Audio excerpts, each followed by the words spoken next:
Okay अजून आपण थोडंसं प्रश्नोत्तराच्या स्वरूपात बोलू. काही शंका प्रश्न असेल तर विचारा, तशी उत्तरं देतो मी. आणि मग बाहेरचे पण ग्रुप आता वेटिंगला आहेत आमच्या. खूप छान. म्हणजे आम्ही आल्याला एका मुलीला भेटलोच होत्या, सह्याद्री पाटील, आणि तिने इतक्या सुंदर पद्धतीने तिने सगळ्या आपल्या शाळेबद्दल सांगितलं, तुमच्याबद्दल ती बोलली. खूप बरं वाटलं. चौथीत आहे ती मुलगी, मी सगळी माहिती दिली शाळेत आणि सगळं बघितलं. इतकं सुंदर तुम्ही डेव्हलप केलं, छान. आणि तो मुलांना ते प्रत्येक गोष्ट कशी शिकवली जाते हे सगळं तिने आम्हाला एक्सप्लेन केलं. खूपच छान सर, खरंच खूप चांगलं काम आहे. Motivation for all of us. Thank you. हे सगळं डेव्हलप होत असताना त्यांचाच रोल आहे महत्त्वाचा मुलांचा. थोडक्यात जरी आपण काही गोष्टी करतोय पण ड्रायव्हर सीटवर मुलं असल्यासारखेच ठेवलंय आणि तेच अपेक्षित असतं खरं तर. त्यामुळं त्यांना त्या सगळ्या गोष्टीची कल्पना आहे, त्याची ओनरशिप त्यांनी घेतलेली आहे शाळेचीच. त्यामुळे फार जबाबदारीने करतात हे सगळे पोरं. आणि तेवढी जबाबदारी डेव्हलप करता आली तरी फार होईल असं साधारण त्यांच्याकडे पाहून तरी एक 80-85 मुलं की कुठल्या म्हणजे तुम्हाला जशी सह्याद्री दिसली तशी 80-85 इतर आहेत आणखी तेवढ्याच ताकदीची. हो, मला तुमचं टाइम टेबल पण खूप आवडतं. टाइम टेबल नसणं हे आमचं टाइम टेबल. पण तरी सुद्धा जे काही आहे त्या टाइम टेबल मध्ये पुष्कळ गोष्टी आम्हाला घेण्यासाठी.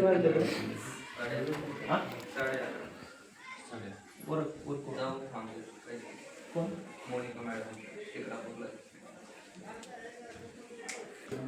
15 मिनिटात संपवतो. चालेल, काही प्रश्न विचार. हां, आम्ही संदीप बडे, जिल्हा परिषद प्राथमिक शाळा घेऊन. या ठिकाणी आपण जे बनवलं याच्या मागे जी तुमची प्रेरणा किंवा थोडक्यात शेतली ती म्हणजे काय आहे आम्हाला सांगा. मुलं सोडून आपली कुठलीच प्रेरणा नसते आणि इतर नसली पण पाहिजे. मुलं हीच सगळ्यात मोठी प्रेरणा आहे. मुलं समोर असताना दुसऱ्या प्रेरणेची आपल्याला गरज पण नसते. आपल्यावर विश्वास ठेवून आलेत शाळेत आपल्या. तिथं काही कोणी ब्रँड ॲम्बेसेडर नव्हता की त्याच्याकडे पाहून ती शाळेत येतील. आपल्याकडे पाहून जर आले तर मग त्यांना न्याय देण्याचं काम आपलं आहे. तीच प्रेरणा. नमस्कार सर, मी जिल्हा परिषद प्राथमिक शाळेला यवनवती वस्ती तालुका शेवगाव इथून आलेलो आहे. मूल 15 दिवसात शिकतो या यशाचं गमक कामाला कळेल. त्याचा एक व्हिडिओ आहे, तो तुम्ही पाहिला असेल का? हां, पाहिजे तर त्यामुळे मी प्रश्न विचारले. पण काय नाही त्याच्यात, कारण ते समजून सांगायचं तर 2 तास लागतात. आणि व्हिडिओ त्याचा कुणीतरी काढलेला आहे, तो टाकलेला आहे, आम्ही नाही काढलेला तो. आमच्या बाजूने पण एक केस स्टडी जी आता IIM अहमदाबाद करून ती रिफाईन होती व्यवस्थित, ती केस स्टडी येईल त्याच्या रिलेटेड जास्तीत जास्त 10-15 दिवसात. त्यामुळं सगळं ते. आणि तो व्हिडिओ आणि दुसरा एक व्हिडिओ येईल, तो फार व्यवस्थित असेल आणखी. कारण तो व्हिडिओ कसा काढलाय, कोणी काढलाय माहीत नाही, ते काही एवढं सगळं व्यवस्थित नाही त्याच्यामध्ये, पण समजून येतं आहे एवढं मात्र नक्कीच. फार लोकांनी पाहिला तो व्हिडिओ आणि त्याच्यातल्या कमेंट वाचल्या तर लक्षात येतं आहे की ते फॉलो केलं आहे आणि परिणाम मिळाला आहे. हां, मी अंतरवाली बुद्रुक या ठिकाणी शेवगाव आणि आमचे ग्रामस्थ आले. आता एक प्रश्न असा आहे की लोकसहभागाचं एक खेड्यात जी मर्यादा आहे त्याला इतर काही स्रोत काही उपलब्ध होते? हात वर करता थोडा अंतरवालीच्या लोकांनी.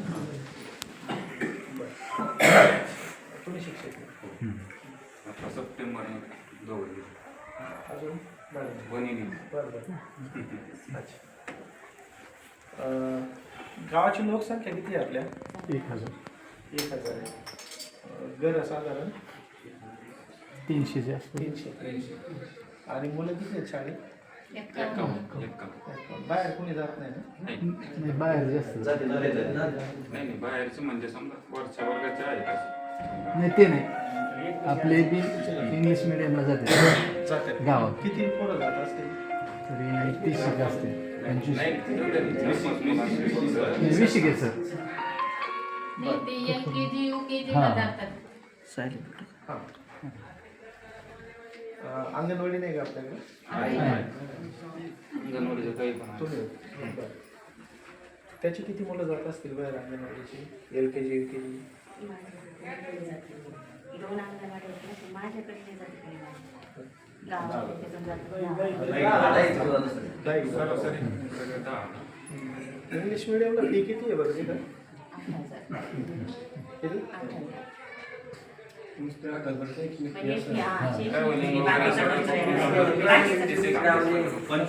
म्हणजे म्हणजे ट्रॅव्हलिंग ट्रॅव्हलिंगला 12,000 वर्षाची. बाकीचा वेगळा आहे. कपडे अमुक तमुक नाही नाही तसं नाही 15 दिवसाला 100-200 चालू राहते. तर 50,000 रुपये जात असतील. हो. बरं. शाळेची इमारतीची काय परिस्थिती आहे? इमारत एक वर्ग खोली नव्यातली आणि 2 पत्र्याची. पण आत्ता ठीक आहे का? सध्या आहे ठीक आहे नाही, समजा. नवीन बांधलेली पण गळती आहे आणि जुन्याचं पण साईडनी गळतं, भिंती ओल्या होत्या. गळती सगळीकडेच लागलेली आहे.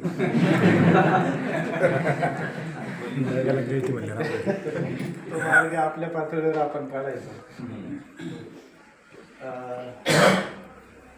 अजून एक असं मला विचारायचं होतं,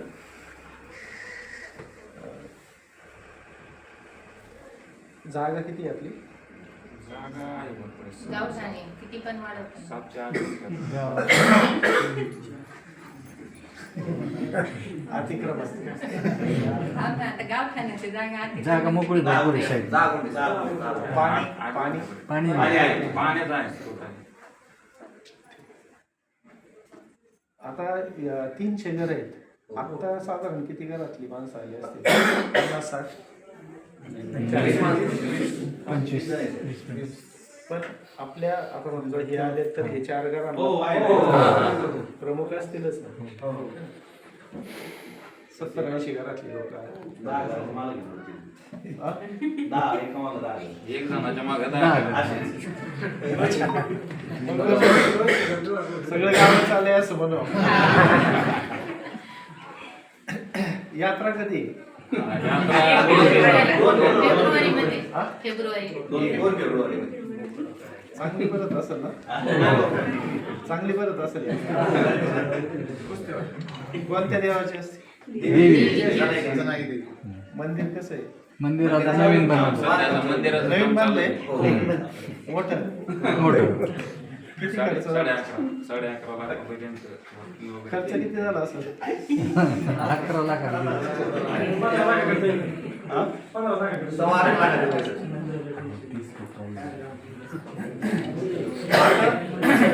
आता गुरुजींनी जे सांगितलं की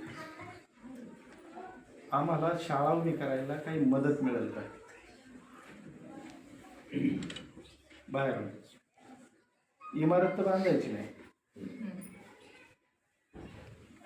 तुम्हाला काय वाटतं किती मदत दिली तुम्हाला तर शाळा अशी आंतरराष्ट्रीय दर्जाची होईल? आम्हाला विद्यार्थी आंतरराष्ट्रीय दर्जाचे करायचे, नाही त्यासाठी नाही किती? तसं नाही होत. तसं नाही होत. हे सगळंच आंतरराष्ट्रीय दर्जाचं करावं लागतं.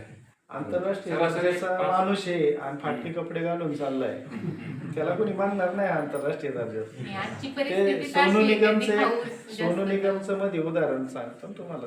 इतकं होतं की त्यावेळेस असं काहीतरी त्यांची कुणाची चर्चा झाली की असं काही नाही म्हणले, स्किल असलं ना की दर्जा मिळतोच. आणि सोनू निगम म्हणत होता असं नसतं, ते सगळं दाखवावं लागतं आणि मगच हे सगळं होतं. मग त्याने काय केलं, फाटके कपडे घातले, चौकात जाऊन गायला बसला. कुणी त्याला 4 रुपये टाकले, कुणी नाही पण टाकले, थांबलं पण नाही त्याच्याजवळ. आणि जसे तिथंच कपडे बदलले, लोकांना कळलं सोनू निगम नाही, तशी जत्रा भरली तिथं. तर ते फक्त विद्यार्थी नाहीत होत, शाळा पण आंतरराष्ट्रीय दर्जाची करावं लागते. पण आता आज तुमची मीटिंग संपल्यानंतर आम्ही ज्या शाळेत जाणार आहे ती माझी पूर्वीची शाळा आहे, पहिली ज्या गर्दरेवाली. ही जी शाळा सुरू झाली तिचा पहिला दिवस आणि माझी नोकरी सुरू झाली, माझा पहिला दिवस एकच होता. तिथं जायचंय आज. आणि मी मधल्या एका आठवड्यापूर्वी तिथे गेलो होतो. तिथे गेल्यानंतर 25 वर्षांनी मी तिथे गेलो होतो. ज्यावेळेस आम्ही तिथं काम केलं होतं फार असं सगळं लोकसहभाग हा थोडक्यात मूळ स्वभावच आहे आपला. माणसं उभी केली होती, 2-2.5 एकरात ग्राउंड बनवलं होतं. इमारत वर्गखोली एक बांधली होती, कारण पूर्वी आम्ही गोठ्यात आणि झाडाखाली बसायचो चिंचाच्या. असं असताना तिथं जिल्ह्याच्या गुणवत्ता यादीत शिकला लागली होती. तर ह्या सगळ्या गोष्टी त्यावेळेस घडायच्या, लोक सोबत असायची सगळी. आणि त्या दिवशी तिथे गेल्यानंतर परत ती सगळी माणसं आणि ती सगळी एकत्र येणं, तो जिव्हाळा, ते आपुलकी, हे सगळं पाहिल्यावर म्हणलं 25 दिवस सध्या कोणी कोणाला लक्षात ठेवीना झाले. आणि इतकं 25 वर्षानंतरही तेवढाच सगळा जर ही असणार. त्या लोकांनी बोलताना एक गोष्ट सांगितली की तुम्ही जशी उभी केली होती आम्ही सांभाळली, तर तुम्ही तिकडं आंतरराष्ट्रीय दर्जाची शाळा केल्या ते काय आम्हाला शक्य नाही झालं, तर आमची करता येईल का आंतरराष्ट्रीय दर्जाची शाळा? तर मी म्हणलं की तुम्हाला तर काही नवीन नाही, आता हे सगळं कसं उभं केलं तुम्हाला माहिती आहे, मग तुम्हाला कामाला यावं लागेल, श्रमदान करावं लागेल. रोज करू म्हणले. आता काय फक्त लागवडी झाल्यात, पाणी सोडायचं काम आहे शेतात. म्हणलं पैसे पण उभे करावं लागतील आपल्याला, कारण पहिल्या दिवशी कोणी CSR घेऊन येत नाही. तर म्हणले आता पूर्वीपेक्षा परिस्थिती पण फार चांगली आहे सगळ्यांची, ते पण करू. ते झालं. शिक्षक दोन्ही चांगले आहेत तुमच्यासारखेच, एक जेंट्स एक लेडीज आहेत, पण दोन्ही फार चांगले आहेत. आता एखादी शाळा उभी राहायला अजून काय लागतं? गावकरी तयार आहेत का? आहेत. शिक्षक तयार आहेत का? आहेत. गावकऱ्यांकडे शाळा उभी करण्यापुरते पैसे आहेत का? आहेत. मग म्हणलं आता ही शाळा आपल्याला एक उदाहरण सेट करायचं. जशी ही शाळा 7 महिन्यात झाली होती उभी, तर 7 महिन्यात उभी होत असताना एक अडचण अशी होती की आम्हाला मदत कुणाची नव्हती किंवा विरोध होता, परिस्थिती ती त्या पार्श्वभूमी ती होती. तरी आम्ही 7 महिन्यात उभी केली. तर माझ्या एक लक्षात यातले 7 महिन्यातले 3-4 महिने मोकळे गेले होते आमचे. खरं काम 2-3 महिन्याचंच होतं, आणि ते पण थोड्या माणसं. इथे 20-25च घर आहे. तिथं जर अख्खी वाडी तयारी, स्वतःचे पैसे घेऊन, शिक्षक तयार आहेत किती वेळ द्यायला. म्हणलं आपली शाळा 1 जानेवारीला सुरू करायचं काम आणि 31 जानेवारीला आंतरराष्ट्रीय दर्जाची करायची. इन्फ्रास्ट्रक्चर पण आणि गुणवत्ता पण आहे का तयारी? म्हणलं तुमची. सगळेजण म्हणले आहे तयारी. आज तिथलं नियोजन करायला चाललंय. 31 तारखेला 31 एकत्र मीटिंग होऊन साजरं होणार, आणि शाळा कशी उभी करायची महिनाभर पुढे याचं नियोजन होणार, आणि काम दुसऱ्या दिवसापासून सुरू होणार. 31 तारखेला काम पूर्ण होणार. तुमच्या पुढं आता एक जालना जिल्ह्यातलं गाव गेलं, मानेगाव म्हणून. भेटले तुम्हाला? त्या मानेगावच्या लोकांनी इथं आत्ता ठरवलं कुठल्याही परिस्थितीत गुढीपाडव्याला शाळा उभी करायची. आणि ते तसं म्हणल्यानंतर मी माझ्या बाजूने त्यांना सांगितलं, मी काही बाहेर पडत नाही इथून असं, पण मी म्हणलं ज्या दिवशी गुढीपाडवा असेल त्या दिवशी आवर्जून तुमच्या गावात येणार. त्यांची शाळा 100% उभी राहणार गुढीपाडव्याला. कोण म्हणलंय का तिथं की CSR मिळेल का, शासनाची मदत होईल का? कुणीच म्हणलं नाही, शंका सुद्धा काढली नाही कुणी. आपलं आपलं ठरवलं. तुमची लोक तयार आहेत आता, गावातली सगळी लोक इथं आले, तर सगळ्यांना वाटतं आपली शाळा चांगली व्हावं. आता सरकारी शाळा आहे असं आपण म्हणतो, खरं तर सरकारी शाळा कधीच नसते. शाळा ही ज्यांची पोरं शिकतात त्यांची असते, सरकारी नसते. सरकारी म्हणलं की संपलं, खेळच झाला सगळा. तुमची शाळा आहे तर कुणी समजा आता यांनी एक मनात आणलं की मला खाजगी शाळा उभी करायची. सगळ्यात मोठ्या 3 अडचणी कोणत्या बरं यांना?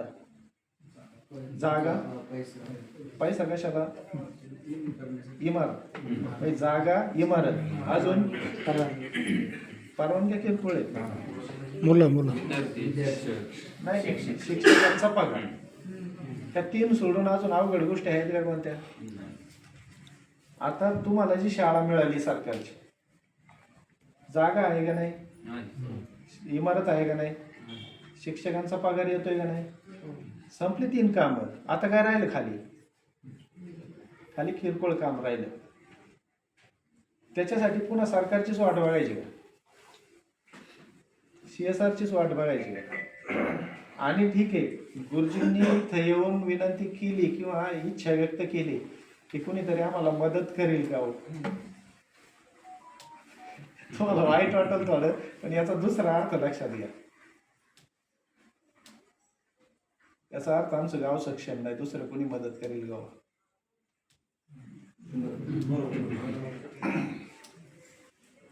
गाव सक्षम नाही का?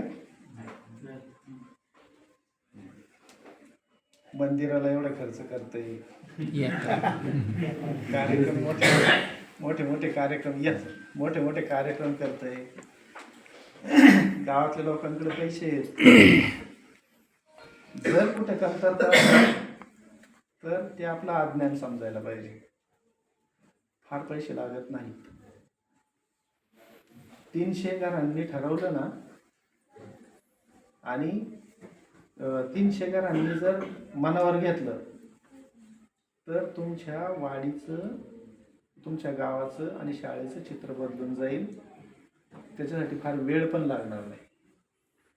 तुम्ही आज मनावर घ्या आणि गरदरेवाडी कारण तुम्हाला काय बांधकाम नाही करायचं आहे तिथं. आता तुम्हाला फक्त त्याच्या हद्दी पण मोठ्या करून घ्या, परत होत नाही ते कंपाऊंडला मात्र तुम्ही खर्च नका करू. मनरेगामध्ये पैसे शिल्लक असतात. ती कंपाऊंड ग्रामपंचायत आणि कुणी मनरेगाचा माणूस असेल पंचायत समितीत, त्यांच्याकडे जर प्रस्ताव गेला तर 1 मिनिटात मंजुरी देतात. ते तिथून करून घ्या. पाणी आहे तर इतकं सुंदर गार्डन करा शाळेत. तर गावात साखरपुडा वगैरे झाला की फोटो काढाय शाळेत यायला लागलं पाहिजे. नवरा नवरीला एवढं सुंदर करा. सांगायचं कारण असं की जिथं आपण पोरं शिकायला पाठवतो ती जागा त्यांना आपल्या घरापेक्षा सुंदर वाटली पाहिजे. मग ती घरी नाहीत राहत. त्यांना शाळा आवडली की ती घरी नाही राहत. आणि हे सगळं करायचं कोणी? तुम्हीच. CSR कधीच पहिल्यांदा मिळणार नाही. संस्था कधीच पहिल्यांदा मदतीला येणार नाही. दुसरी बाजू सांगतो, अशी कितीतरी लोक आहेत की ज्यांना कुठंतरी मदत करायची, पण त्यांना मदत करण्यायोग्य जागा सापडत नाही. आपल्या काही कपाळावर नाही लिहिलेलं की आपण चांगलं करणार आहे. आपल्याला करून दाखवावं लागतं. इथं आम्ही करून दाखवलंय तर आता रोज 4 माणसं आम्हाला विचारतात काय आहे का मदत करायला. इथं आम्ही नकार देतोय त्यांना. विश्वास सगळ्यात मोठा आहे. हो, शेवटी त्यांना पण असं वाटलं पाहिजे ना की आपण इथं पैसे गुंतवल्यानंतर त्याचं काहीतरी चांगलं होणार आहे. हा विश्वास त्यांना पाहिजे आपला, तो आपण दाखवायला. पहिल्या टप्प्यावर आपल्याला उभं राहावं लागतं. गावाने उभं राहायचं. पहिला निर्णय घ्या, यात्रा बंद करा. ते उलट पेपरला द्या की ह्या गावाने यात्रा बंद ठेवली शाळेसाठी, आणखी 10 गावांचे डोळे उघडतील. आता हेच करावं लागेल. शाळा संपत चालल्या सरकारी, आणि तसं जर झालं तर सगळं समाज संपून जाईल.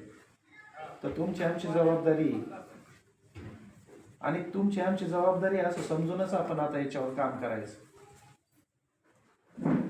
कितीतरी गोष्टी अशा आहेत आपण करू शकतो पण आपण करत नाही. आपल्या क्षमता असते पण आपण ती क्षमता वापरत नाही. ह्या 2 जण तिथं आल्यात आणि यांनी तुम्हाला इथं घेऊन आलं. याच्यावरून काय लक्षात येतं आपल्या? त्यांची काहीतरी करायची इच्छा आहे. अशी इच्छा असणारे शिक्षक सुद्धा दुर्मिळ आहेत. चांगली माणसं रस्त्यावर नाहीत पडलेली. योगायोगाने तुमच्या गावात आल्या, फायदा करून घ्या. आता आत्ताच आलेत, आता काही लवकर बदली होत नाही. आणि असं मोठं काम उभं करा की बदल्याच झाल्या नाहीत पाहिजे त्यांच्या.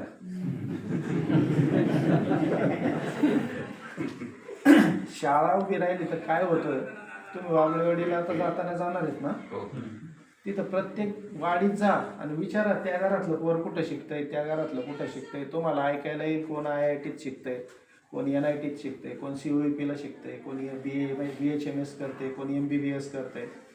हे घडलं कधी शाळा उभी राहिल्यावर. त्याच्या आधी एकही ग्रॅज्युएशन पूर्ण केलेला नव्हता. एक शाळा उभी राहिली आणि एका वाडीचं भविष्य बदललं. तुमच्या गावाचं भविष्य बदलायचं असेल शाळा उभी करा. मग 4थी पर्यंत आहे ना, आता 5वी करा, 6वी करा, 7वी करा, 8वी करा. 8वी पर्यंत तर नक्कीच न्या. आपल्याच इथं दर्जेदार शिक्षण ते पण मोफत आपल्या इथं उपलब्ध करा. कुणाचीच गरज नाही. तुम्हाला सांगतो की 20-25 घरं आहेत इथं, यांनी घेतली का कुणाची मदत? हे जे नावं दिसतात ही आत्ता आल्यात. हॉल बांधल्यावर आम्ही आतलं साहित्य देऊ का म्हणायला, आणि त्याच्यात पण नावाचं गणित बरंच असतं. पाट्या सगळ्या बोलल्या तर साहित्यापेक्षा जास्त किमतीच्या वरती. ज्याचं त्याला पडलेलं आहे, आपलं आपलं बघा. सल्ला राहील माझा, गुरुजी तुम्ही उभे राहा. म्हणजे त्यांच्या चांदूरपणाचा विचार करा. तुमचं गाव आहे, कुणाचाच विचार घेऊ नका. आणि थोडे थोडे पैसे लागतात, अजिबात जास्त लागत नाही. ते पण ज्याला जेवढे शक्य आहे तेवढं. एक काम करा ना, यात्रा करायला आपण दरवर्षी किती खर्च करतो ते विचार करा थोडा. आणि यात्रा करायचीच नाही मग यावर्षी.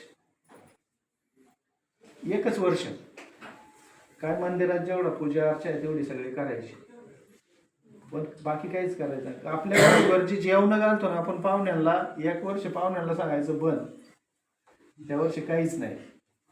आणि तिथं जेवढा आपण खर्च करतो तेवढाच खर्च यात्रा कमिटीकडे द्या. आणि यात्रा कमिटीला हे सांगतील की आमच्या शाळेत काय काय काम करायचं ते करून घ्या. एवढ्याने सुद्धा शाळेचं काम होईल.